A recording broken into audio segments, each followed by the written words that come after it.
And we are live again here at iShook Comics. Last week was a little bit break for all of us. And we are here with our great friend, BL Blankenship, iShook Comics editor in chief. And our new guest for this week, Mr. Ron Fortier. Whatever. 40 years fine. 40 40 years. is fine. Okay, I got it. Guys, I'm only learning. This is the whole thing. I'm only learning. So we are here. Ben is alive and he's eating. I mean, are you serious, Ben? Come on. Where's that spoil? Where's the spoiler alert, bro? Dude, we're in the midst of moving. We don't even have everything unpacked. I can't even find half of my stuff. It's crazy. If people notice that the background is different, of course, I got the vinyl out. I've been like blasting vinyl and everything like that. I love vinyl. It sounds better. Well, I'm glad you're able to move to a better location, a better suitable housing area. I see you have your own room over there. Yeah, I have a new Bend in. Yes. All right. That's good. Ben Den. It could be a good comic name. Ben Den. Anyway, we are here today. Ben 10. Ben 10. That's the whole point. I was trying to make a joke about that. I understand. I get this. All right. Anyway, we're here. We're here today with our good guest. We're gonna ask him first to introduce himself. Who is he? Where is he? What is he? And what does he do? Go ahead, Mr. Ron. All right. Ron Fortier, and I'm here because for the last 50 some odd years, I have been writing comic books. And as of the last 20 years, I've gotten into self-publishing short stories and science fiction and pulp novels. I'm currently the managing editor of an outfit called Airship 27 Productions, where we publish brand new pulp stories featuring classic pulp characters from the 1930s and 40s, and both in anthologies and in novel form. So that's basically who I am. Wow. All right. That's cool. Ben, how was your weekend this weekend? Man, it's never boring. I had to block the only hysterical. Don't mention his name. Don't mention his name. The name that shall not be spoken. Yes. Yes. I'd block and mute that person, and yet he's been tagging me on Twitter. He's one of these lunatics that tries to create drama in comics. Ron, you probably know about these types. God forbid, I'm not allowed to talk to this person or that person. I'm nice to everybody.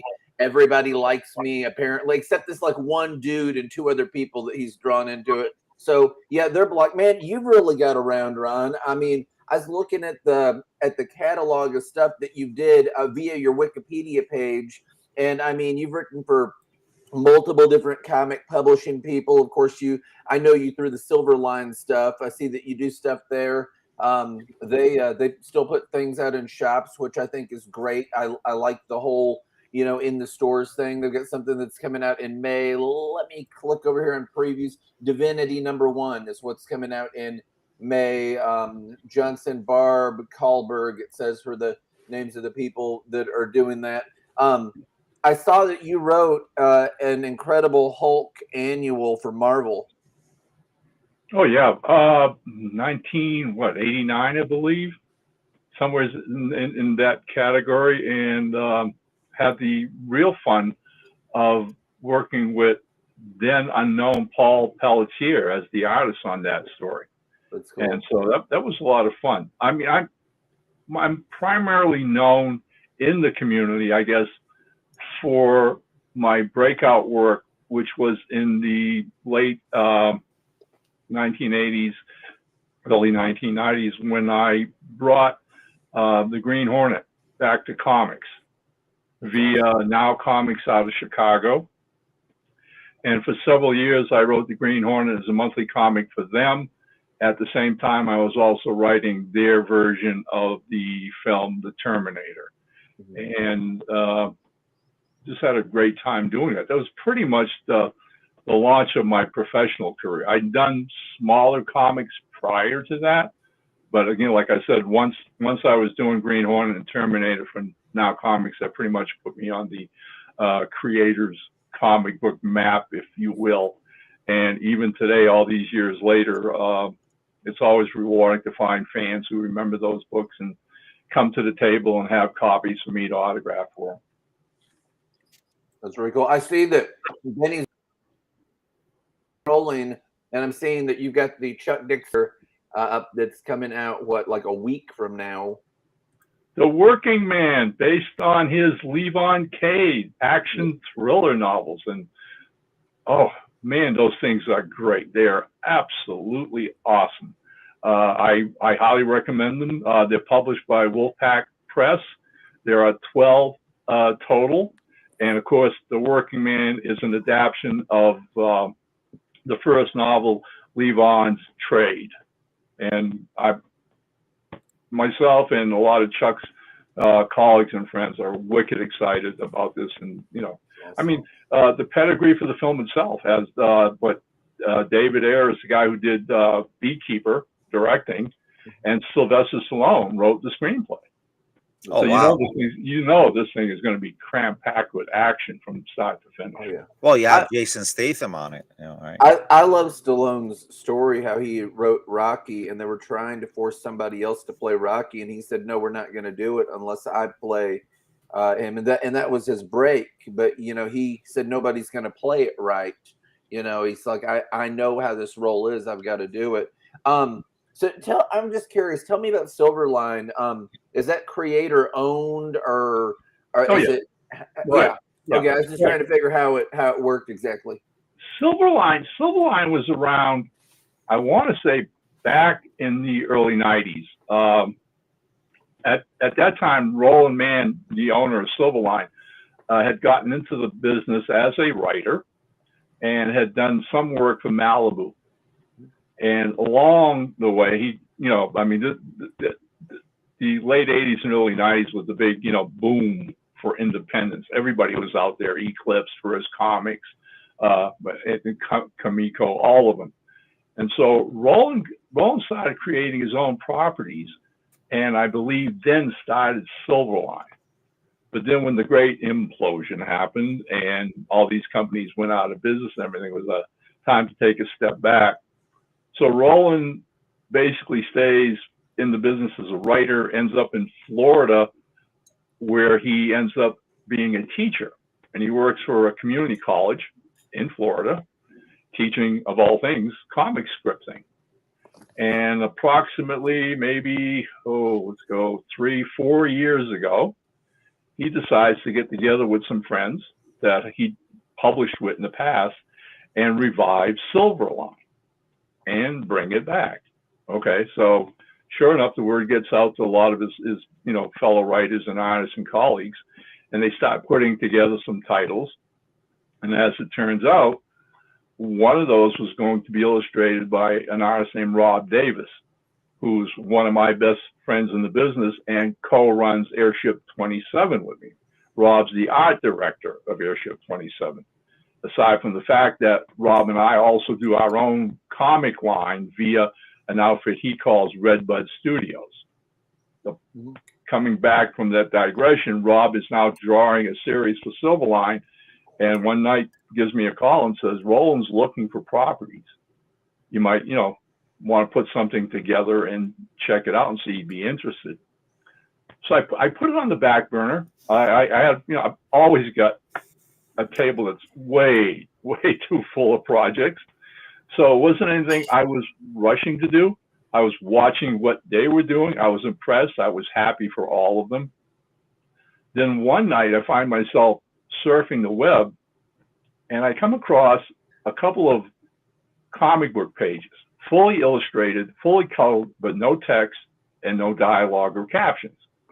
And it was a 5-page science fiction sequence where this female warrior in like Greek armor is on a solar sailor, and she's flying up to this planet. Then she lands on the planet, and she's walking amongst ruins when all of a sudden she's attacked by a male warrior, this time in similar armor, and they start going at it with laser swords. And those are the 5 pages. Yeah. And so out of curiosity, right, I check out the artist, and it's a gentleman from Italy named Andrea Bormida. Well, absolutely taken and fascinated by those 5 pages. I immediately. We're working together, by the way. I've got him doing my Hellfire Comics interior. Wonderful. He's outstanding. I just love him. Andrea is the salt of the earth. Let me tell you, he is. We've been working together for now just going on 3 years, and so yeah. So I basically wrote and said, "Man, these pages are absolutely beautiful. I mean, what's the story? I mean, you got a comic plan, you got something going with this." Well, as it all turned out, Andrea had a notion or an idea that he just loved to play with designing characters and spaceships and whatever. And he just put this together pretty much ad hoc, to the point where, reading my comments, he recognizes my name, gets back to me and said, "You the guy who did the Green Hornet and Terminator way back when?" And I went, "Yeah, that's me, guilty as charged." He said, "Well, look," he says, "I've got like a half a page outline. Would you mind looking at it and see what you think?" So he sends me his outline. It's basically just the names of the characters, not a heck of a lot more. Now, I keep studying those 5 pages. I since downloaded them, so I keep looking at them and marvel at them, till eventually I was so in love with what he was doing, I came up with a concept and a plot for a series based on those characters and how to further develop them. Sent that back to Andrea, and he's overjoyed. Suddenly, okay, these characters can come to life, we'll put them in the series. And he comes back to me and said, "Well, do you have a place where we can get this published?" And lo and behold, I remember Rob telling me about Roland and Silverline. So that afternoon, I sent those 5 pages to Roland, plus my outline for a possible series, and said, "You know, here you go. This guy's from Italy. Up until this time, he'd never been published in the States. Most of his work had been done in European markets." So again, I mailed this off like mid-afternoon. That night, my wife and I are watching Jeopardy, and my cell phone buzzes, and I look down, and it's Roland, and he goes, "Deliver it in 22 pages, and you got a deal." That's it. It's yours. So from that comes a proposal for a 6-issue science fiction series called Beyond the Stars, with yours truly writing it, Andrea illustrating it. We just successfully, several months back, finished a funding campaign for issue number 4. Cool. Andrea's halfway through illustrating number 5, which hopefully, fingers crossed, we can get out before year's end. He's and that super will leave fast. us the penultimate number 6. He works at a really good speed, and I really like that. A lot of artists that you talk to, they have multiple things that they juggle or whatever, but he works at a good speed. Oh, he's very conscientious, and I mean, again, a credit to his character.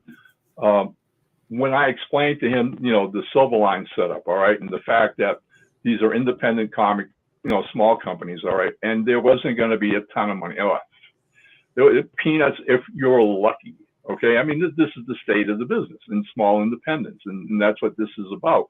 Nobody's getting rich doing these things. All right, I guess bottom line, and not trying to sound old-fashioned, but most of us are still in this. I mean, hey, look, I mean, I retired a long time ago from the day job.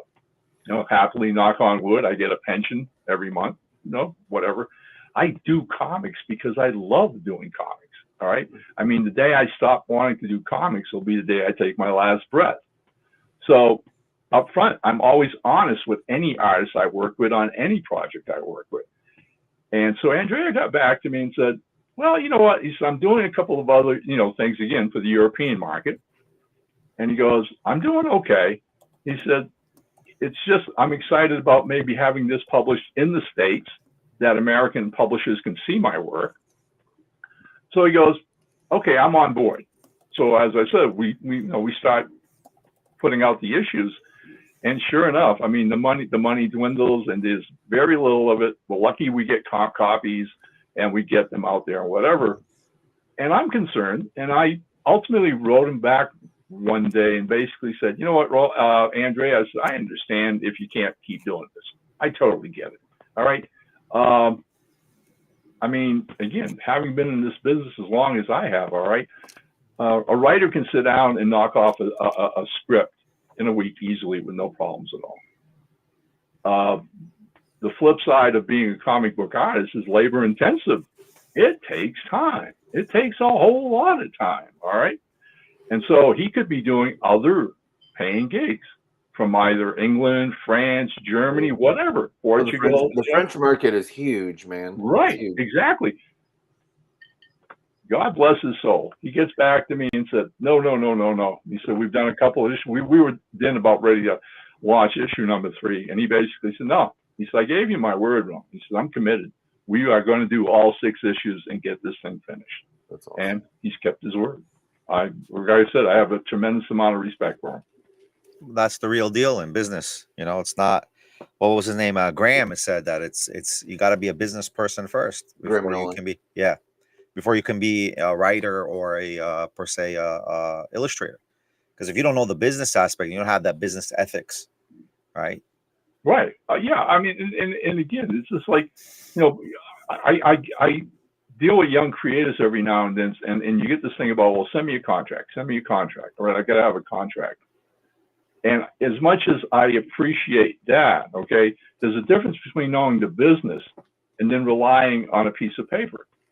Because even if you have a piece of paper and you're dealing with somebody who's unscrupulous and doesn't have any backbone or character or dishonest, that piece of paper doesn't mean anything anyways. Integrity. They're going to stab you in the back and walk away. It's work ethic. I mean, we Ben knows we had this issue with our comic venture, where there's contracts were broken and revised without any, people sign contracts without even understanding what the contract is. It's a big problem. It's a big problem. But again, there's something called handshake. That, me and Daniel always talk about this in our other podcasts. Handshakes, handshake deals. I have certain people I can do a handshake deal. We know we got to get it done. We get it done. We know what the difference is, the allocations of funds are going to be, and we can do the contracts later. But if you can't have that kind of relationship with an individual, then you're never going to have a 6-issue, 10-issue, or 20-issue product. No. And I mean, look, how valuable is your name? Okay, how much worth is your reputation? All right. I mean, again, 50 years in the business, I've never broken my word to any publisher, to any artist I've worked with. When I make commitments, I stick to them. I adhere them faithfully, loyally. I've never missed a single deadline. If I tell somebody I'm going to do something, it's going to be there. They're going to have the script in hand, and most likely long before the deadline even approaches. To me, it was never, ever about fame or riches or whatever. All right. It's once again, okay, building a career and a name that people would say, this guy's a straight shooter. Mm-hmm. This guy delivers. This guy keeps his word. All right. That means more to me than anything else. All right. I mean, I'm never going to be, like one of the top tier comic creators of all time. And you take a little bit of less hubris, right? A little bit of humility. All right. I mean, hey, 50, 60, 100 years, who's going to remember Ron Forte even? They'll remember. But okay, so you're talking about like the greatest comic creators of all time. I mean, there's some things that may be overhyped or whatever, So I was reading a comic a while back, it was last year, and I've read a lot and like wrote reviews on them. I guess that you see that on LinkedIn, and it gets your name out there more because you're tagging Marvel or whoever does it. And I was like, this guy is just, I really like his writing. Honestly, he kind of writes like me, but I'm going to say better, but they writes like, but Dan Jurgens. And it's like, let me look up Dan Jurgens. Well, Dan Jurgens has been in comics since 1982 or 3 or something like that. He's been in it for a while and consistently at DC. It's like, it's like, man, he's stuck with it. There are people in the business. I mean, when you grow up in the business, I mean, basically, I got hooked on comics. I mean, from the time I was 5 or 6, my dad got me hooked on them. All right, I'm a baby boomer, and so along comes the 60s, and I'm in the start of the 60s. I'm 11, 12, 13 years old. Here comes the silver age of comics, right? And it was such a glorious time to be a comic book fan and collector. And, the idea being is what Marvel ended up doing, what Stan Lee and Jack Kirby did together, and with all that bullpen, was not only elevated what they were doing and bringing out all these amazing new series, Spider-Man, the next month, Fantastic Four, Thor. I mean, we were in our glory, all right? Well, that had the same kind of effect, i.e. elevating what they were doing across the street to DC. Because suddenly DC sales, and it's about business, Benny, and it's like, hey, wait, we're losing market share here. What are these guys doing, right? And suddenly the old pros at DC, Carmen Infantino and Julie Schwartz and the rest of them, which had been bugging the board of directors to let them do more new heroes and series and bring back the Flash.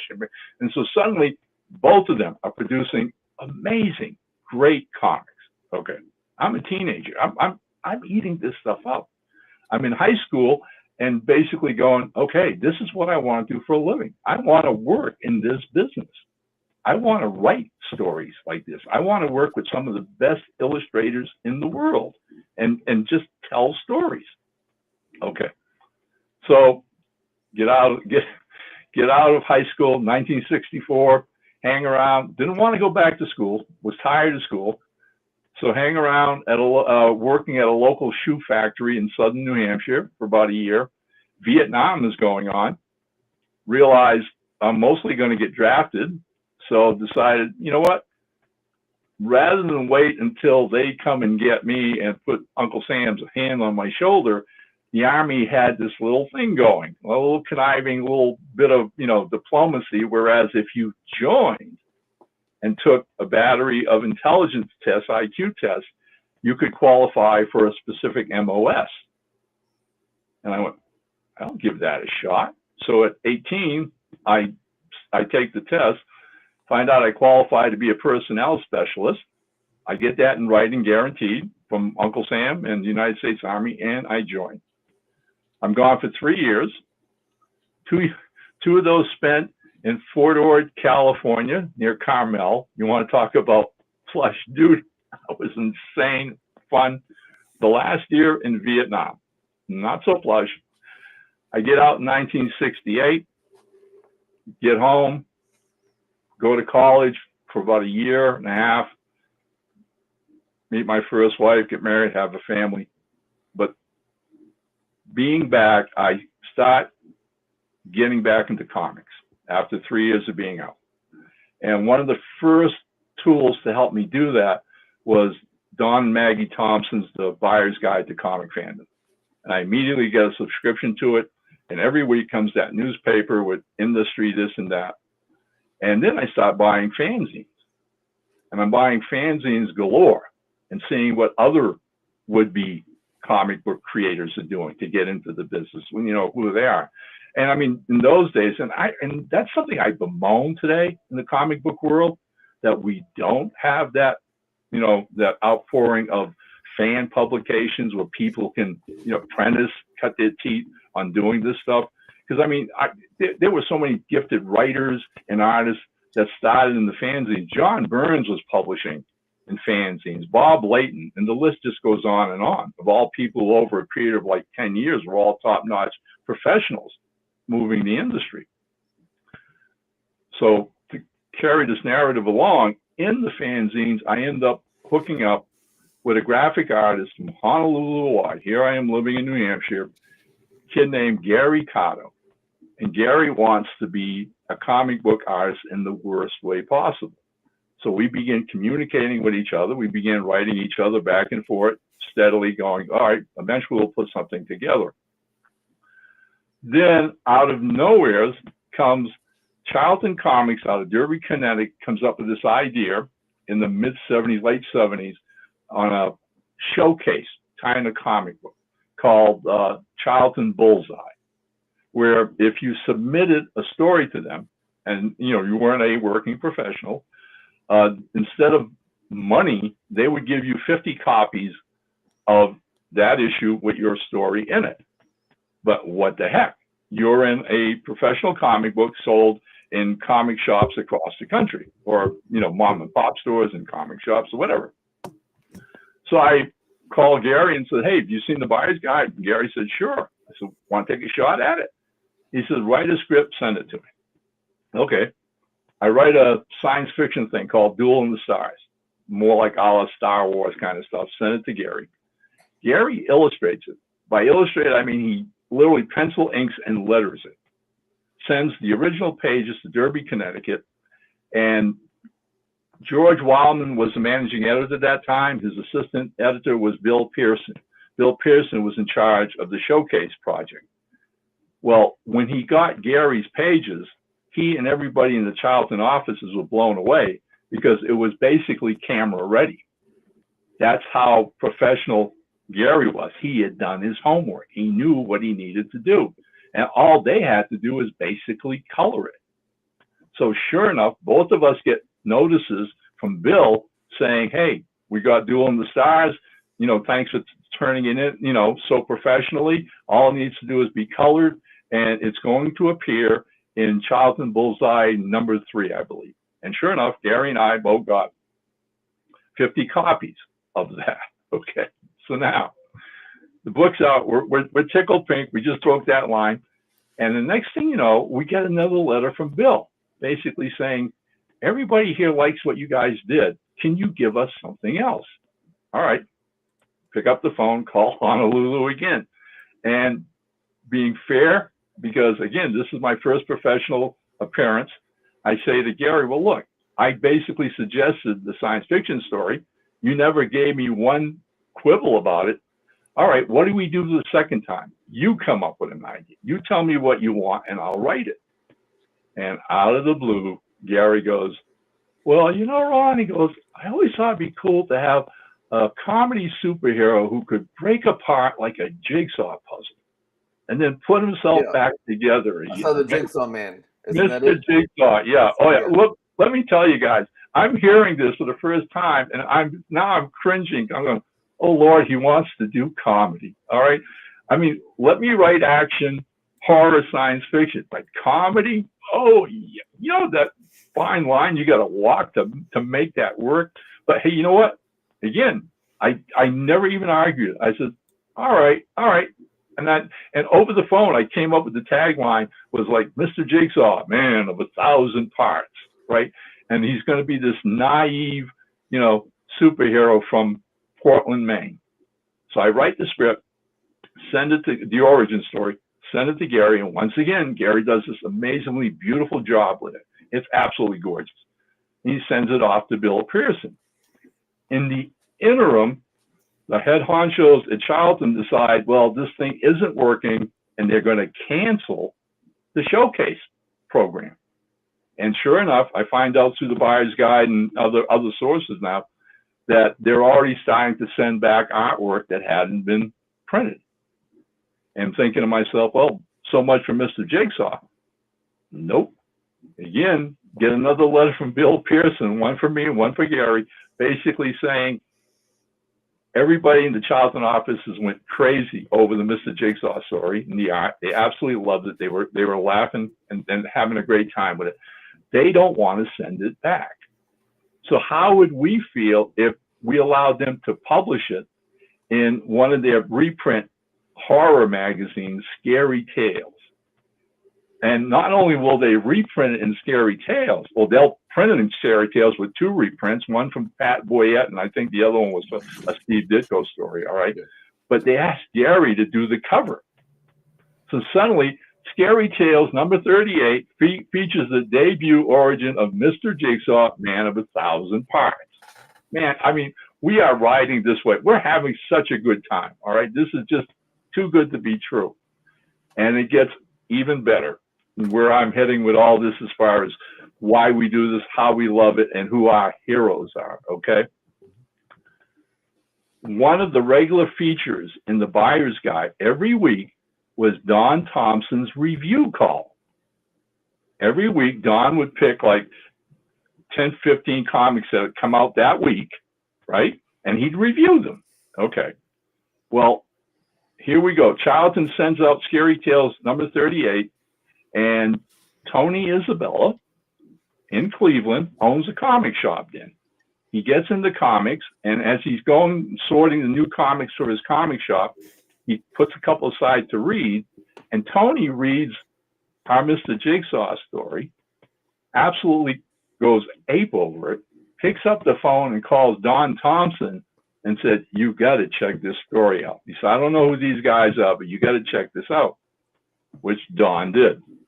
Sure enough, a couple of weeks after the book is out, or the week it came out, I get my issue, The Buyer's Guide. I'm flipping through it, and I get to Don's column, which I always read religiously, and there's a reprint of the cover of the Scary Tales 38. I went, uh-oh, we're being reviewed. Don Thompson's reviewing us. All right. Okay, well, I figure we'll take whatever licks we get, okay? Don starts writing his review and does this and says, "Hey, look," he goes, "Tony Isabella put me on to this story, all right?"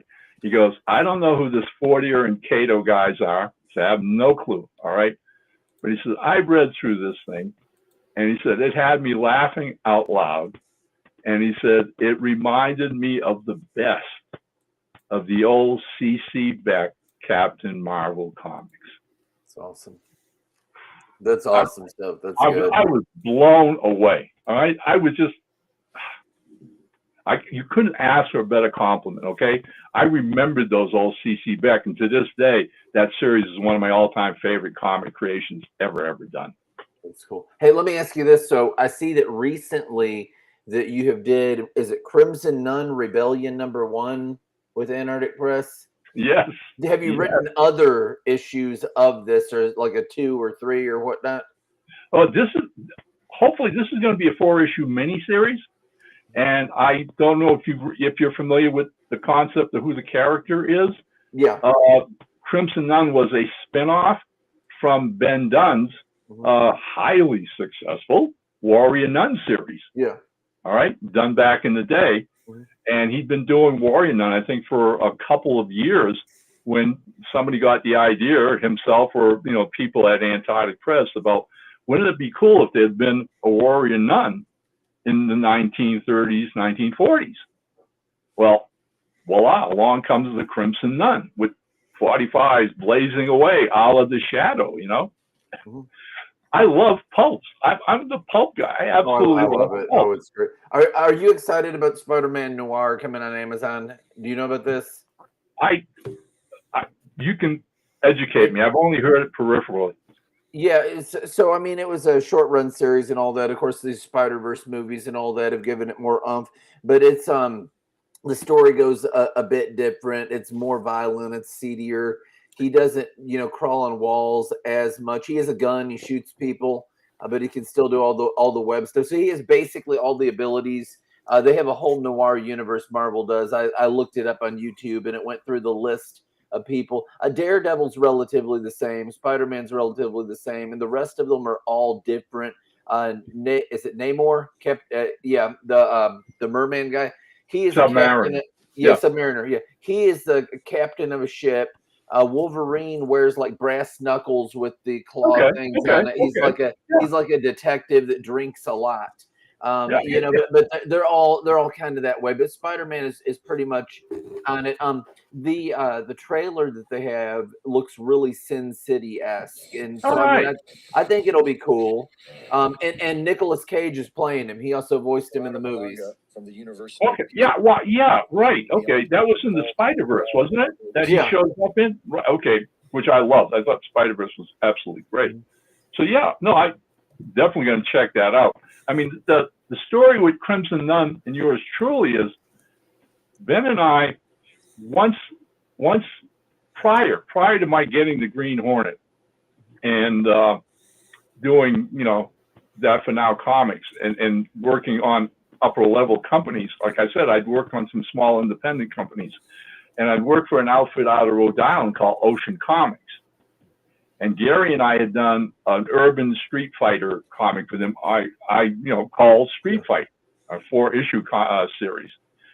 After we did that, Bob Palin, the owner of Ocean, calls me up one afternoon and says, "Hey Ron," he goes, "how would you like to write a Popeye comic?"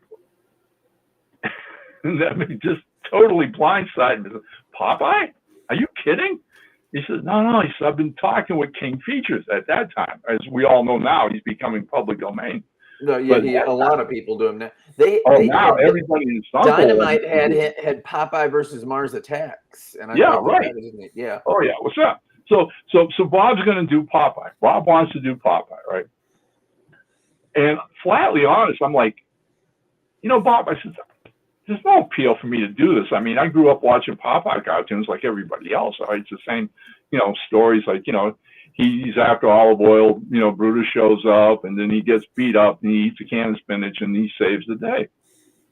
So Bob's like, well, give it some thought. He said, I like the way you write and how you put your twists on things. He says, give me 24 hours. I said, all right. So we hang up right now. This is the days before the internet, pre computers and all this good stuff. So I tell my wife, I'm taking a ride to the library. I go to the library and I'm looking for, I asked the librarian if she had any kind of books at all on cartooning, and knock on wood, really lucky, they had a copy of Jules Pfeiffer's American Cartoonist, which has an entire chapter devoted to L.C. Segar and Popeye. So sitting there with a notebook, I start reading that chapter and taking notes. And as I'm doing it, I suddenly realized that of everything Segar did to create Popeye, he never told us who his mother was. We know Poop Dick Pappy is his father, but we never met his mother. So driving home, I've got this wacky idea. That night I called Bob back and I says, all right, look, there's one piece of appeal to me. If I can write Popeye's origin story, I'll do the book for you. He goes, hang on. He says, I'll get back to you. We hang up. I'm figuring he's going to call King Features and they're going to say, no freaking way. All right. Calls back 20 minutes later and says, talk to the editor at King Features. Go ahead and do it. Wow. What? Awesome. What? He says, do it. I said, all right. So I said, okay. Question number 2. Who's drawing this? And he Ben Dunn. I went, the Antarctic guy from Texas? He said, yeah, he's a huge Popeye fan. Who'd have known? Okay. So sure enough, I write this 24-page Born to the Sea, origin story of Popeye the Sailor, and Ben illustrates it. And he does such an amazing, it is absolutely great. All right. I mean, and so that was the one and only time Ben and I ever worked together. And from that point on, but he was familiar with my work. I was familiar with his. Okay. Time goes by, 30, 20, 30, 40 years almost. And he has all this, success with Warrior Nun, right? But one of the bugaboos about that success is he had sold off Warrior Nun when the TV folks came along to make the series. It's no longer his. He sold the property. Okay. Yeah. But that's Netflix who bought it, right? Yeah, right. So still, they were decent to him. All right. They gave him, a really, decent amount of respect. And I'm probably sure they gave him some bucks. Flew him to Spain to be on the sets where they were filming the first season, whatever. And Ben was, happy with everything. Okay. Now, coming back home after the success of that, he and his brother decide they're going to revitalize Antarctic Press and bring it back bigger and better than before. And this is all based on the recent popularity of Warrior Nun and new attention given to Antarctic Press and their other stellar series like Ninja High School. Yeah. And tons of other books they did. Okay. So I'm watching all this transpire, and lo and behold, a friend of mine who does a local convention here in Fort Collins, next town over, Loveland, Colorado, gives me a call one day and says, hey, he said, we're doing our usual spring convention. You know Ben Dunn, don't you? I said, well, yeah, we're friends. I said, we've communicated on and off in the last few years. He said, you think he'd want to be a guest? We'll foot the bill. We'll fly him up here. We'll put him up at a room, blah, blah, blah. I said, let me try. So I emailed Ben after, a long time. Ben gets back to me and said, I'd love to come up, especially because it gives a chance for you and I to meet face to face for the first time. And so now we're talking almost 3 years ago. Ben comes up, does the show. We get to meet. We go out to dinner that night. My wife and I take him out to dinner. And while we're out at dinner talking about what's going to happen with Antarctic Press, what his plans are, what I'm doing, whatever, I just looked him straight in the face and I said, "Hey, Ben." He said, "What?" I says, "Would you entertain an idea for a new Crimson Nun miniseries?" He looks at me and smiles and says, "Sure, go ahead and do it." And I'm like, "Whoa." I said, "Wait." I said, I haven't given you a pitch." He said, "Ron," he said, "you're going to write it?" I said, "Yeah." He said, "You have an art team put together?" I said, "I think I do." He said, "Do it. Do it and send it to me. We'll publish it." So That's that was awesome. it. I recruited a young artist. I say young. I mean, at my age, mostly everybody's young.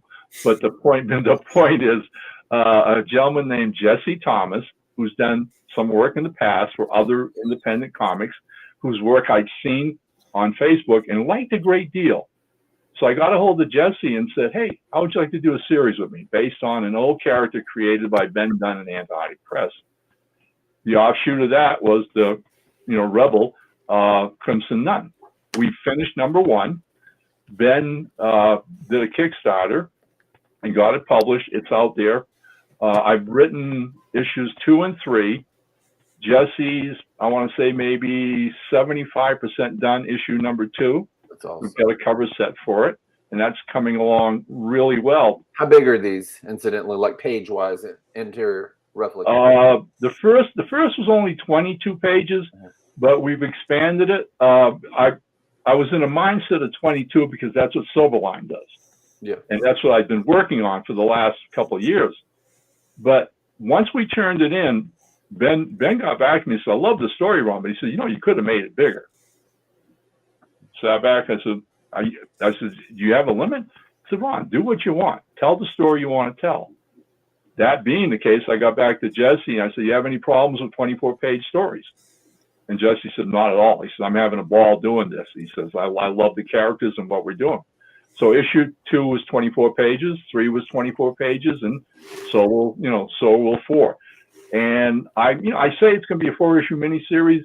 It could conceivably go to 5. All right. Do you think those will go into trade paperback eventually? Yes. Maybe. Okay. Yeah. That's already been decided by Ben. Ben's basically said when it's all wrapped up and every issue is in print, we'll collect it. And the thing with that is, I hadn't realized it at the time, but because of this involvement of doing Crimson Nun, we communicate a lot more now on a regular basis, back and forth, to the point where that's another fun project that's going to happen. But I want to finish the Crimson Nun topic, all right? And I've realized over the last couple of years, a lot of people, a lot of Ben's fans, and a lot of fans of Antarctic Press, right, are basically bemoaning the fact that he can't do Warrior Nun. All right, supposedly he can't, legally or whatever, all right? Which makes me now sit back and think, okay, well, then maybe that's one of the reasons he's really happy that we're doing Crimson Nun, okay? Because if you can't do the main, battleship, well, here's a cruiser that has the same, blood, the same bloodline, the same atmosphere, the same connection to the characters and whatever. And I think it's one of the reasons he was so quick to greenlight us doing the Crimson Nun miniseries. He's such a nice guy. I like Ben a lot. We've talked a lot. I'd love to have him on the show sometime just for the utter confusion, because then you'd have 3 people named Benjamin. You could just call it "It's all about the Benjamins." Yeah. But by the way, how did he get away? I'm so surprised that Netflix did not close this other title inclusive to. Oh, you mean the Crimson Nun? Yeah. I'm going to credit that to Ben and his lawyers. All right. Because one thing I have learned about Ben in the last couple of years, like I said, since we've become more intimate and we stay more in contact now, is Ben's really savvy. As we were talking earlier about business, copyrights, trademarks, all those kind of things. All right. Ben is now really fanatical about protecting his intellectual properties.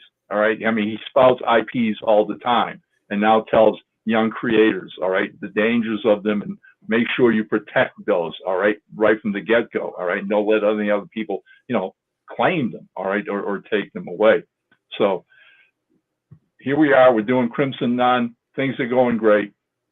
And sure enough, one morning I get an email from Ben, and he goes, "Hey, Ron," he goes, "any chance you'd like to write an issue of Tomorrow Girl?" Which is over the last year or so now become his flagship title, big time. All right. He's really promoting Tomorrow Girl. I mean, there's even talk of maybe a Tomorrow Girl film in the works, whether animation or live action. And I'm reading his letter, and he goes, because he said, "I'd really like you to write an issue and guest star your Mr. Jigsaw." Because he's doing that a lot with a lot of different people now. And they just recently published an issue where she teams up with Megaton Man, Don Simpson's character. Okay. And there are a couple more of those coming up. Okay. Now I'm still writing the Mr. Jigsaw series via Rob Davis's Redbud Studio with Gary Cotto. I thought about it, and I went, yeah, I got back to Ben and said, "Thanks. I'm flattered you asked. Sure, I'll write it." I get a couple copies of, Tomorrow Girl. He sends me some more background information. And after studying her and as a character, etc., I write a 24-page story, which basically teams up Mr. Jigsaw and Tomorrow Girl in a neutral locale where both of them get equal time in the story and equal action, trying to balance that whole kind of thing where it's still her comic, but he's a guest star, and what's their, reactions to each other in this. It was fun. I had a great time writing it. Well, I'm in the process of going over the first rewrite, almost ready to send it back to Ben, when I get this wicked idea. All right. I mean, absolutely wicked. I'm thinking to myself, well, actually, the way I wrote it, I could give this to Gary, and it could be the next issue of Mr. Jigsaw, guest starring Tomorrow Girl. Okay. I write a batch letter to Ben, to Gary, and to Rob Davis, the publisher, of Redbud Studios. And I put this proposal to them. Would any of you have any problems with doing 2 comics from the same script? Gary will do it as the next issue, number 19 of Mr. Jigsaw, guest starring Tomorrow Girl. And Ben will do it as issue number whatever, Tomorrow Girl, starring Mr. Jigsaw. Then fans out there can go and get both issues. Nothing has changed as far as dialogue, captions, or whatever, all right? And sit them down on your table and page to page, see how Gary interpreted the script and how Ben interpreted the script. Panel layouts, compositions, or whatever. And God bless all of them. They went, "Sounds like fun, let's do it." So we've already done the Mr. Jigsaw, number 19. The Tomorrow Girl starring Mr. Jigsaw, according to Ben, should be out at the end of June. There you go. That's cool. I mean, I think they should have planned it coming out together, honestly. Well, it's pretty much almost that, Ben, because we print our comics via Kablam out of Florida. And I mean, now they've had that issue for I don't know how long. I mean, we sell it through their retail site online as well, indieplanet.com, but they've yet to post it. So I'm not overly concerned. All right. Basically, even if they post it prior to June, I'm just going to sit on it. And then when Ben's comes out, I'll post everywhere. Oh, you can get a copy at Indie Planet of Mr. Jigsaw number 19. And as you said, fans will be able to get them both at the same time. Right. So the press release will be coordinated properly together. Yeah, wow, exactly. That's a very good idea, by the way. I like that idea. Crossovers with different artists' interpretation of the images. So do you prefer Kablam over Comic Wellspring then? Because I know indie people that use one or the other a lot. I've never used anything else. And I say use. Rob is the guy who runs and publishes our comic book arm of our mutual writing and producing together. And Rob pretty much runs that. And he's been using Kablam. We've been using Kablam, wow, I want to say almost 8 or 9 years now. and I'm really, really happy with them, specifically because over those years and all the different comics that we've done via them, there have been 2 or 3 snafus where some pages got printed the wrong way or were left out or published upside down or whatever, right? And the minute we get the comics, Rob picks up the phone and calls Jenny Gregory at customer service at Kablam and says, hey, we just got in, 50 copies of this book and all the pages were upside down or this or that, right?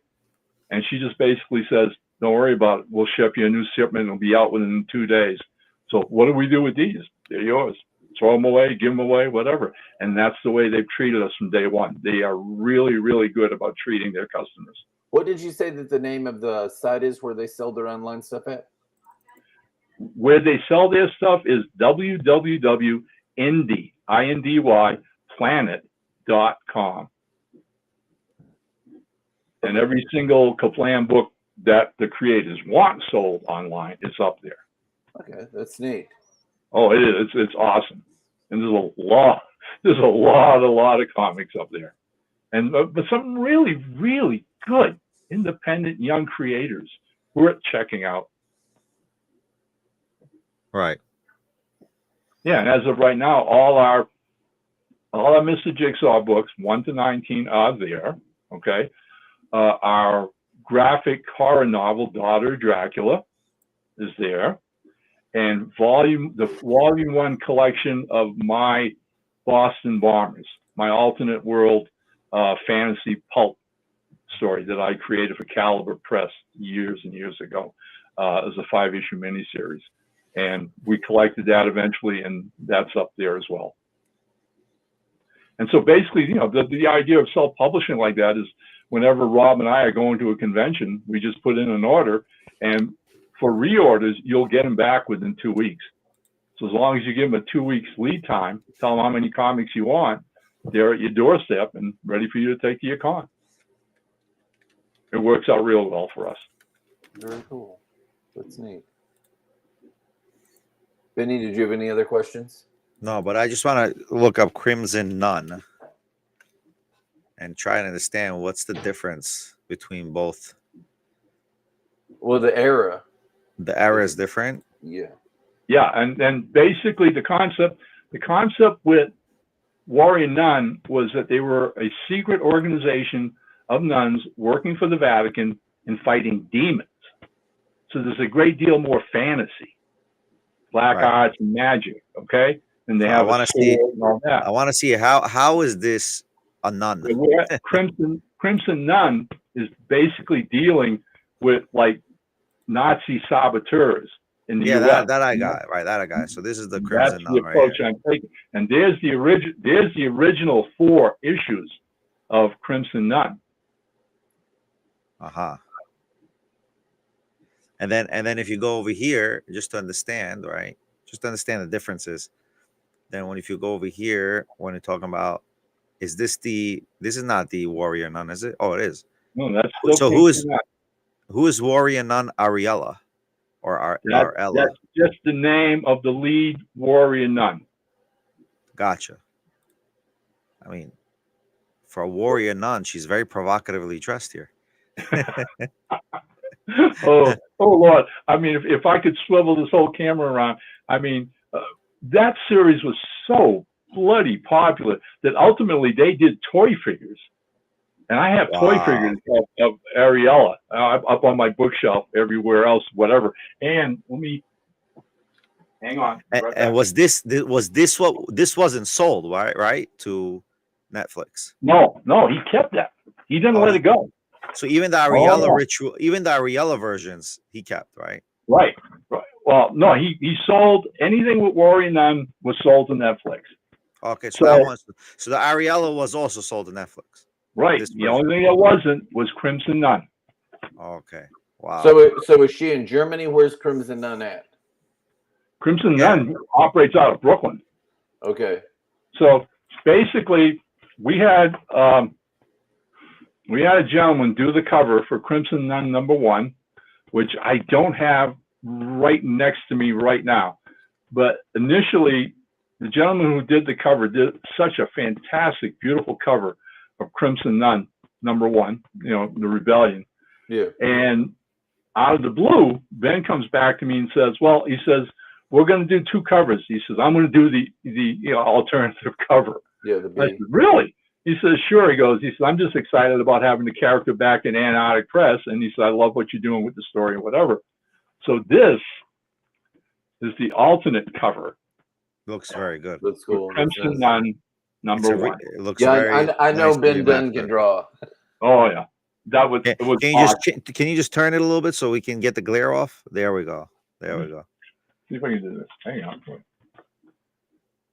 Wow, it's a That good cover. awesome? That's a good cover. Yeah, that's a good. I also see that you guys could use stock. That's cool. It's like a matte satin finish. Oh, I love it. You have to see you have to see the original. Somewhere's out there. It's online. Check it out. I think both of you will be greatly impressed. All right. That's very The, cool. I the definitely, original I cover. will definitely look at it. Definitely. Yeah. Wow. Okay, we're gonna have to close this has been a good.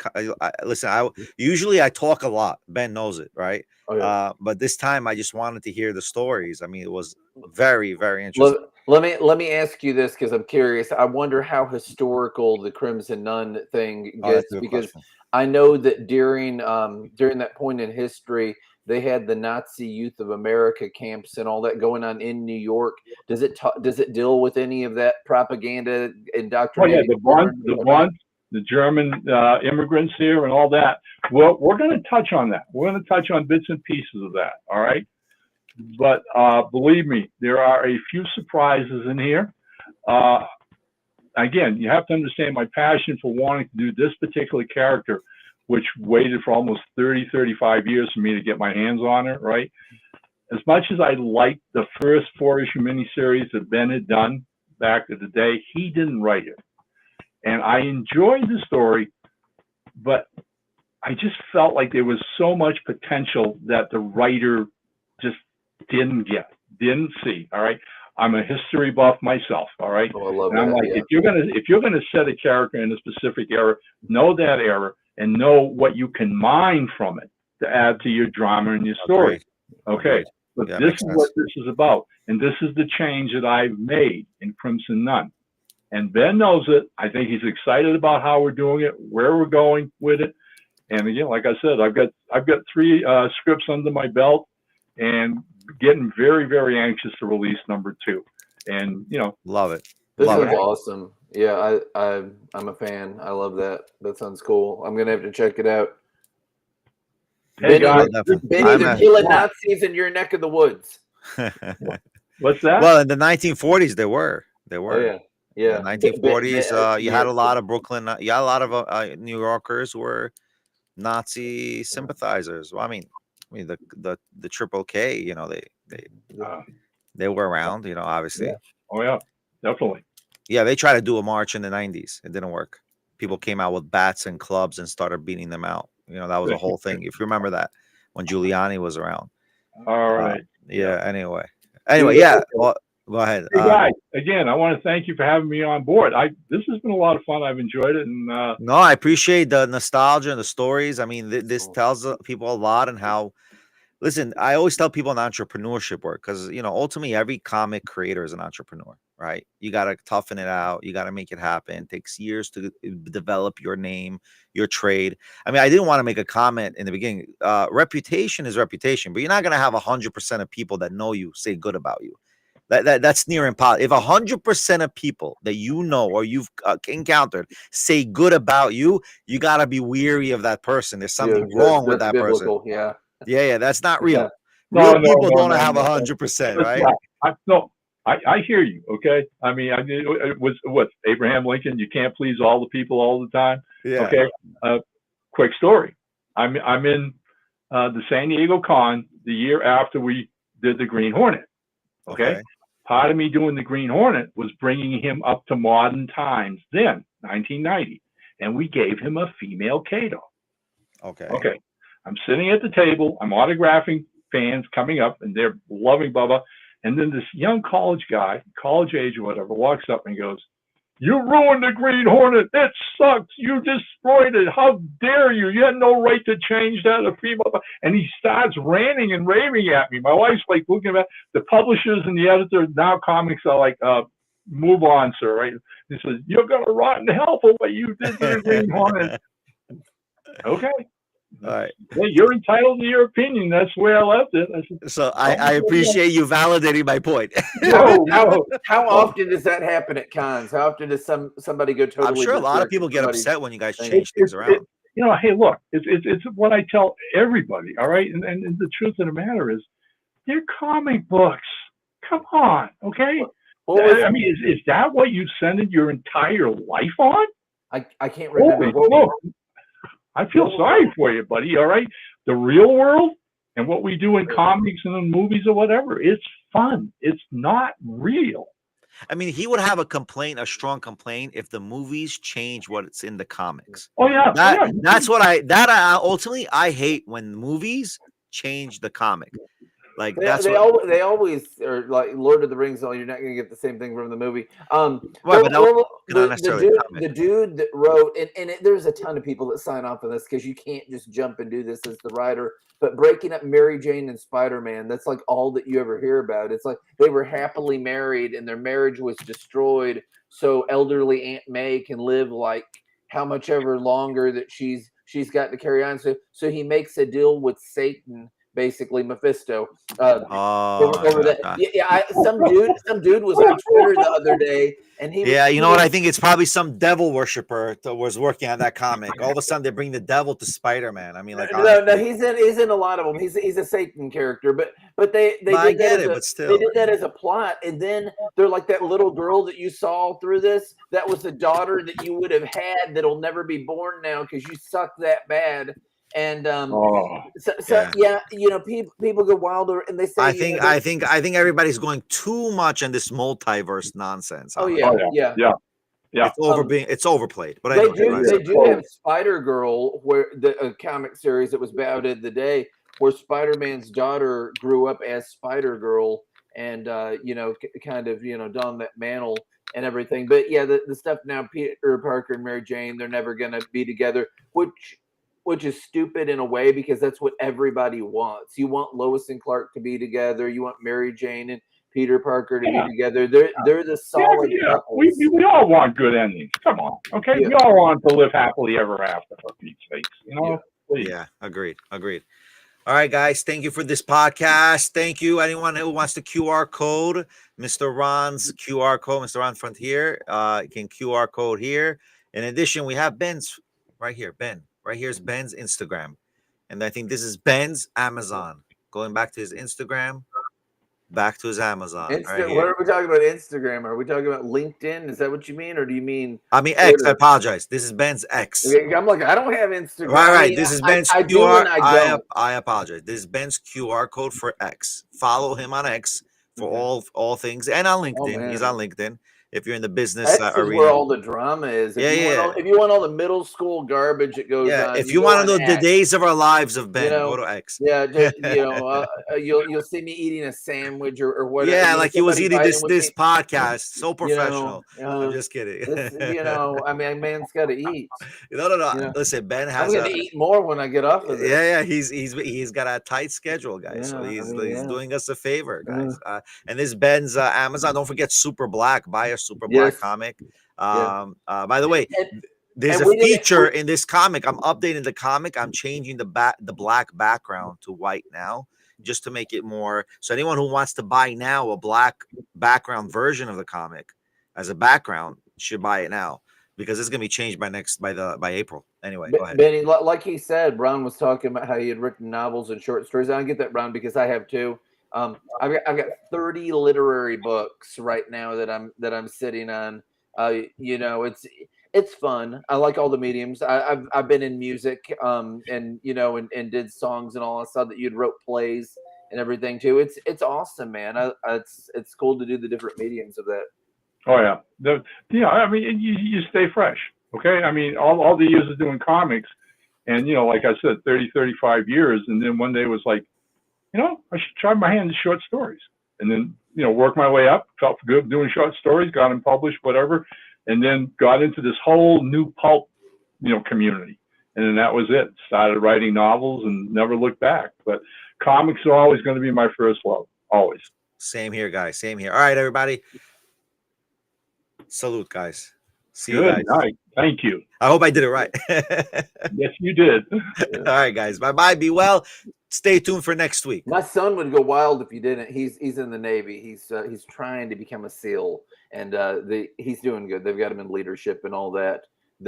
He's in San Antonio right now, and he did not go to the Ben Dunn thing because he's got the white rope and all that, and they're sending him to Connecticut, and they're also sending him to Mississippi. He's going to be in a submarine. All right. Ending the stream. Ending.